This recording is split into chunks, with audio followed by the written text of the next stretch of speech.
Après un passage express en Israël, Donald Trump a mis le cap sur l'Égypte. Le président américain y a coprésidé un sommet sur la paix à Sharm el-Sheikh avec le président égyptien.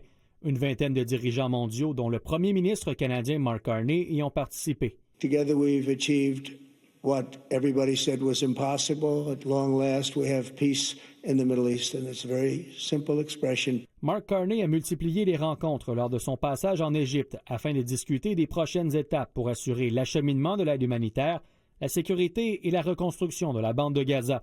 Donald Trump a salué la présence du dirigeant canadien en le nommant président par erreur. Where's Canada, by the way? Where are you? Where are you?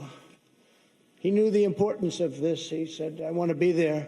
So many people have done that. They called. I mean, they heard about it. And I appreciate you being here very much, Mr. President. Fantastic. Le premier ministre canadien s'est dit touché par ce lapsus. I'm glad you upgraded me to president.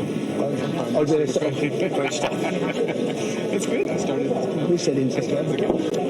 Avec les dirigeants d'Égypte, du Qatar et de la Turquie, Donald Trump a signé une déclaration sur Gaza ayant pour but de poursuivre une vision de paix au Moyen-Orient. Il y avait toutefois deux grands absents lors de ce sommet, Israël et le Hamas, directement impliqués dans le conflit. La Turquie, soutenue notamment par l'Irak, a fait pression pour empêcher la venue du premier ministre israélien Benjamin Netanyahou. Tous espèrent maintenant que des résultats concrets sortiront de cette rencontre qui n'aura duré que quelques heures. Il n'y a qu'un pays au monde et qu'un dirigeant qui pouvait arrêter à Gaza le premier ministre israélien et son armée, c'est les États-Unis d'Amérique. Il a décidé de le faire, c'est très important cette étape.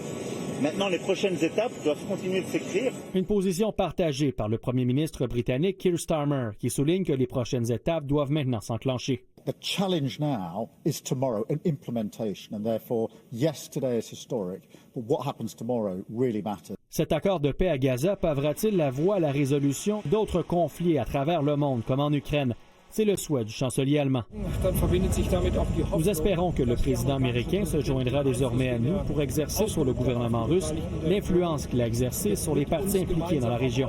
Volodymyr Zelensky se rendra d'ailleurs à Washington vendredi pour y rencontrer Donald Trump.